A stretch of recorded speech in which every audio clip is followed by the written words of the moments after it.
A Igreja de Cristo e o Império do Mal. Como viver neste mundo dominado pelo espírito da Babilônia. Hoje, a aula 8. Transgênero. Que transrealidade é essa? Vamos orar então. Pai querido, obrigado, Deus, porque o Senhor nos fez de uma forma perfeita.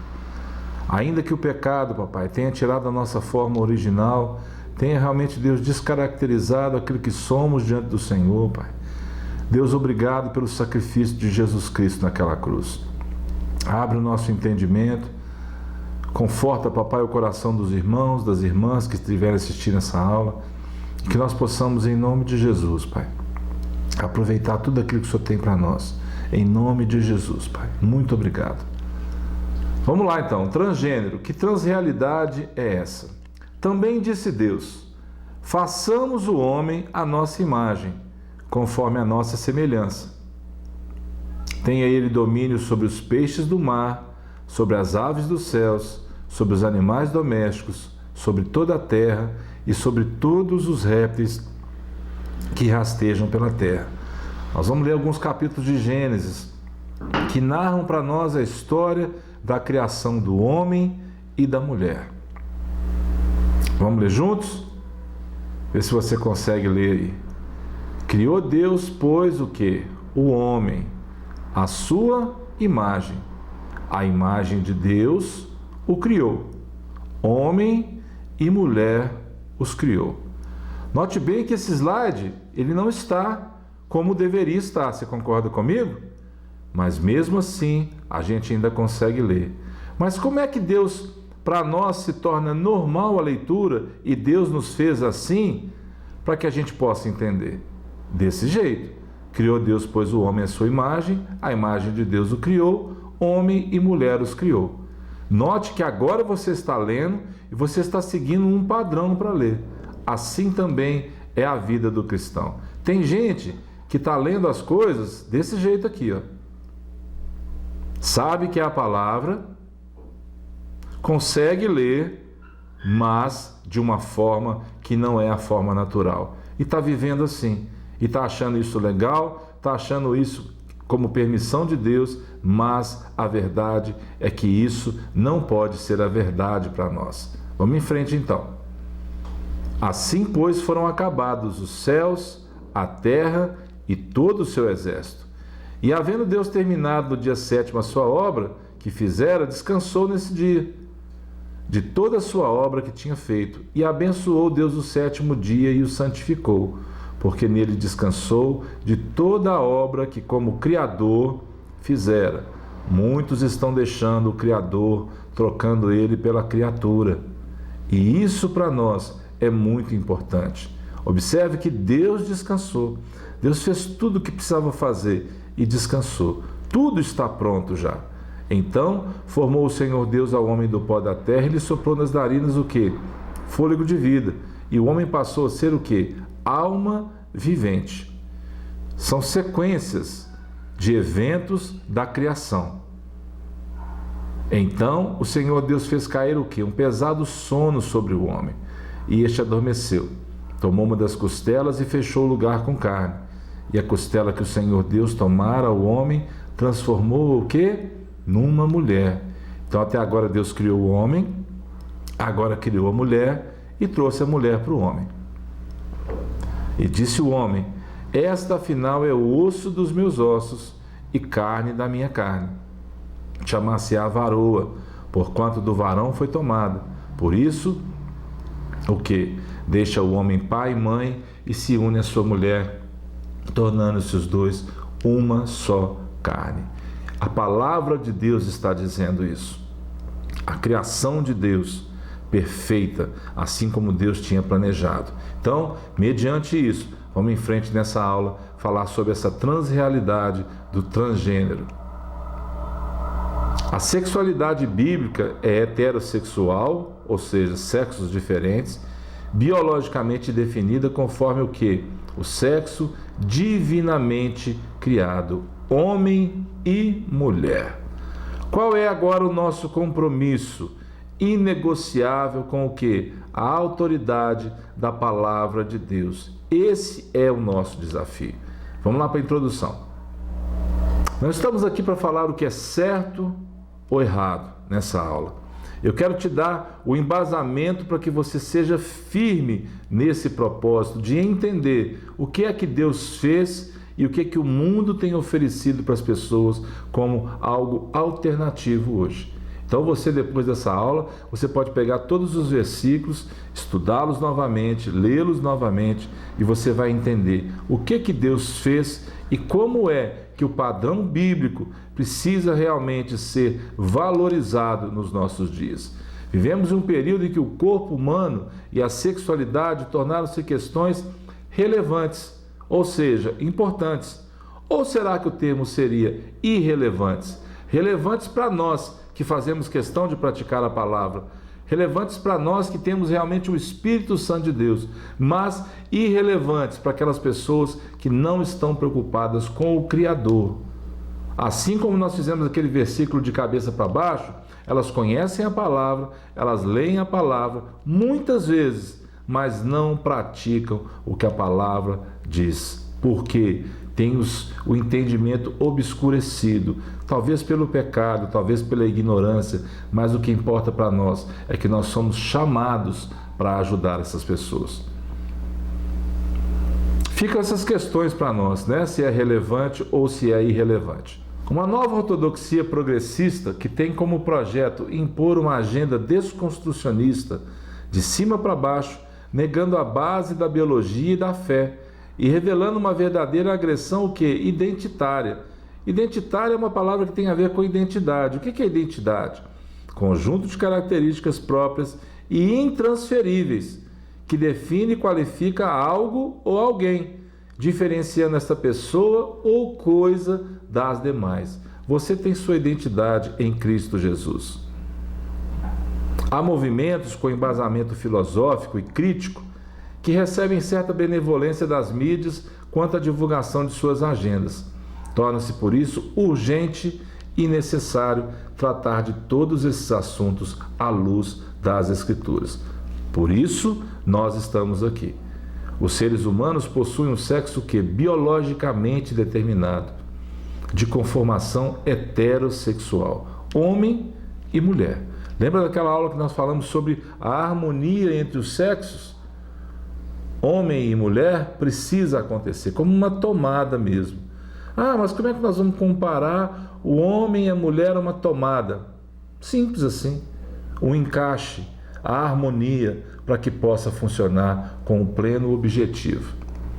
A desconstrução dos valores e a revolução sexual apresentam novas formas de sexualidade, dentre elas a transgeneridade. Vamos reafirmar, não questionar ou colocar em dúvida a vontade de Deus quanto ao ser humano viver de maneira coerente com o propósito divino por meio de seu sexo biológico. Lembre-se sempre, a cruz precisa ser o ponto central de toda a criação de Deus, passando por tudo.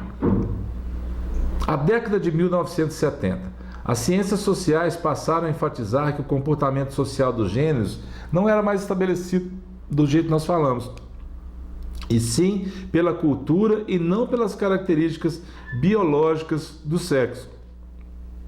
E agora, o que nós vamos fazer? Muitas perguntas ficam no ar, mas é simples à luz das Escrituras. Você acha certo ou errado dizer que o gênero e a orientação sexual sejam determinados pelo sexo biológico? Você acha normal e usual validar e incentivar qualquer tipo de comportamento sexual? Fica para você essas duas perguntas. Muitos avaliam hoje que a relação sexual entre macho e fêmea corresponde a papéis sociais impostos pelo contexto cultural e social, não pela constituição anatômica e biológica do corpo humano, que é o que nós cremos. Duas palavras muito interessantes para você: cisgênero e transgênero. O que será isso? Cisgênero, transgênero, eu sou cisgênero, eu sou transgênero. Você precisa saber responder isso. Cisgênero se refere à pessoa cujo gênero está em concordância com o sexo de nascimento, ou seja, a fêmea nascida com genitália feminina, que se reconhece como mulher, e o macho nascido com genitália masculina, que se reconhece como homem. Biblicamente, somos cisgêneros. Transgênero classifica a pessoa cujo gênero está em oposição ao sexo de nascimento, ou seja, indivíduo que nasce com genitália masculina, mas se assume mulher, ou que nasce com genitália feminina, mas se assume homem. Esse movimento LGBTQIAPN+. Para os especialistas, a orientação sexual é definida de acordo com o gênero que ela se identifica e por qual gênero sente atração sexual. Vamos lá. Os termos: heterossexual, sexos diferentes; homossexual, mesmo sexo; bissexual, atração pelos dois sexos; assexual, atração por nenhum deles; pansexual, que não depende do sexo; e os não binários, que não se encaixam em nenhum gênero. O ser humano é constituído de 3 substâncias: uma física, o corpo, e 2 imateriais, o espírito e a alma. O homem foi criado à imagem e semelhança moral de Deus, mas o pecado que ele fez corrompeu a moralidade do gênero humano. No plano divino, os crentes precisam ser renovados segundo a semelhança moral original. Essa renovação é obra de quem? Quem é que convence o homem do pecado, da justiça e do juízo? O Espírito Santo, que opera interiormente e promove o quê? A santificação do espírito, da alma e do corpo. O relacionamento sexual, conforme idealizado pelo Criador, prevê uma satisfação completa entre homem e mulher, na busca da realização conjugal e na procriação da espécie. Lembra das aulas da semana passada e retrasada sobre a desconstrução da masculinidade, a desconstrução da feminilidade? Hoje nós estamos vendo o que tem acontecido no mundo, o que tem sido falado no mundo, o que é talvez um dos assuntos mais realmente importantes para o mundo hoje sobre a transgeneridade. E às vezes as pessoas nos chamam de quê?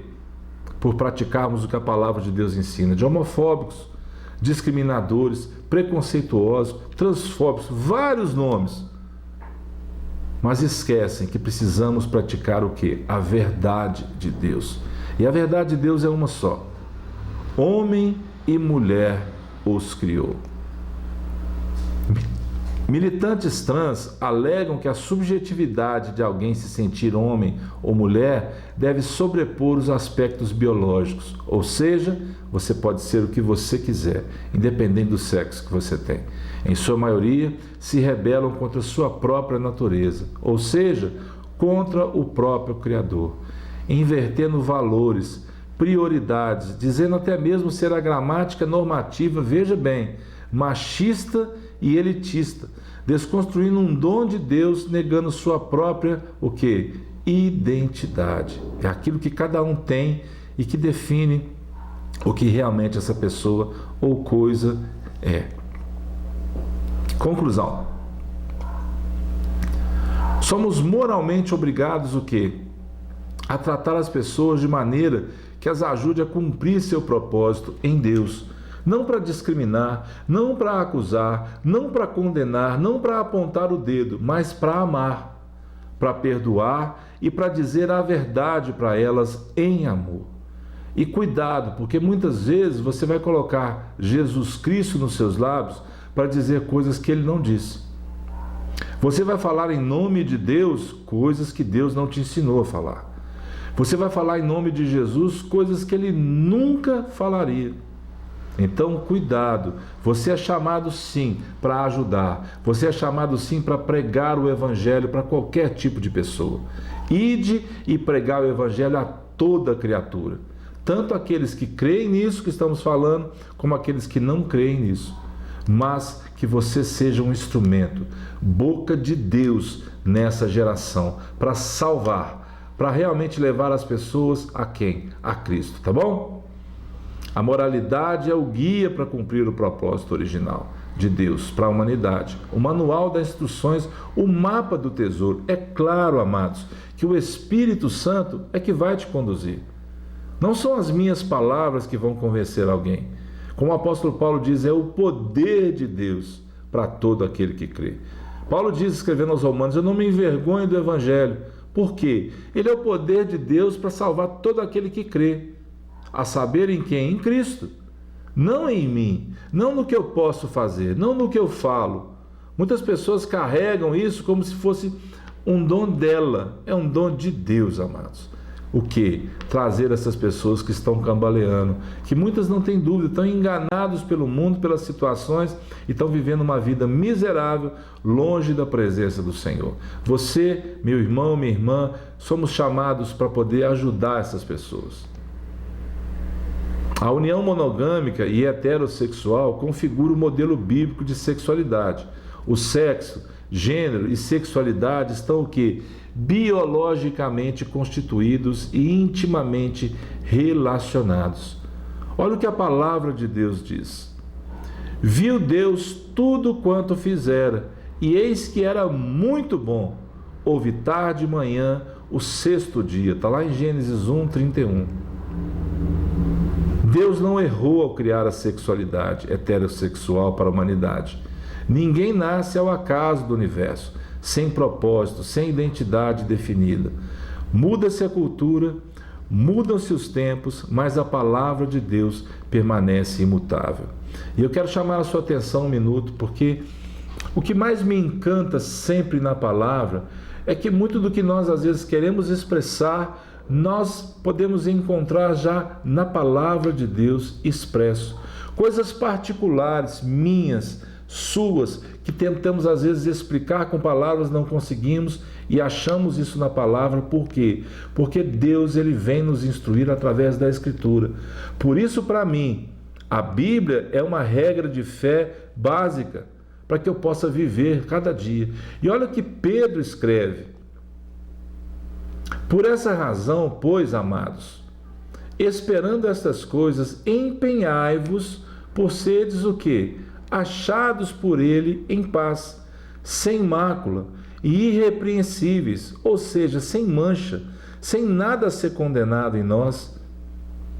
E tende por salvação a longanimidade de nosso Senhor. Como igualmente, olha Pedro falando do apóstolo Paulo, gente. Igualmente o nosso amado irmão Paulo vos escreveu, segundo o que? A sabedoria que lhe foi dada. Olha quem estava falando, Pedro falando de Paulo, falando da sabedoria do apóstolo Paulo. Ao falar acerca destes assuntos, que assuntos? Veja bem, como de fato costuma fazer em todas as suas epístolas, nas quais há certas coisas difíceis de entender. E isso é verdade, que os ignorantes e instáveis deturpam as demais escrituras para a própria destruição deles. Vós, pois, amados, prevenidos como estáis de antemão, acautelai-vos. Não suceda que, arrastados pelo erro desses o quê? Insubordinados, descaiais da vossa própria firmeza. Antes, o quê? Crescei na graça e no conhecimento de nosso Senhor e Salvador Jesus Cristo. A Ele seja a glória tanto agora como no dia eterno. Desperta, igreja, acautelai-vos, Pedro está dizendo. Paulo escreveu muitas coisas que vocês têm visto, embora algumas sejam difíceis de entender. Muitas coisas que Paulo escreveu são difíceis de entender, mas como igreja precisamos procurar saber dessas coisas. Eu fiz algo que eu quero compartilhar com vocês. Eu li as cartas de Paulo todas de uma vez, para depois ler a carta de Pedro, dessa vez lendo o Novo Testamento. E é muito interessante, porque são visões totalmente diferentes de Cristo, mas que juntas, tanto que Pedro está dizendo, Paulo, em todas as suas cartas, fez questão de mencionar isso, para depois você entender João, para você entender os escritores e tentar se colocar no lugar deles, porque o tempo todo, a volta do Senhor é aquilo que eles pregaram e nós precisamos pregar isso. Então, através desse assunto, Pregue o Evangelho, pregue a volta de Cristo, pregue o amor, pregue o perdão através dos assuntos que vêm na escola dominical, no seu dia a dia, para que você, como igreja, possa realmente ajudar a alcançar os perdidos para o Senhor. Que o Senhor te abençoe, tenha firmeza na sua fé, seja convicto, tenha um pensamento firme nas coisas do Senhor. O Senhor te abençoe. Até a próxima aula, em nome de Jesus.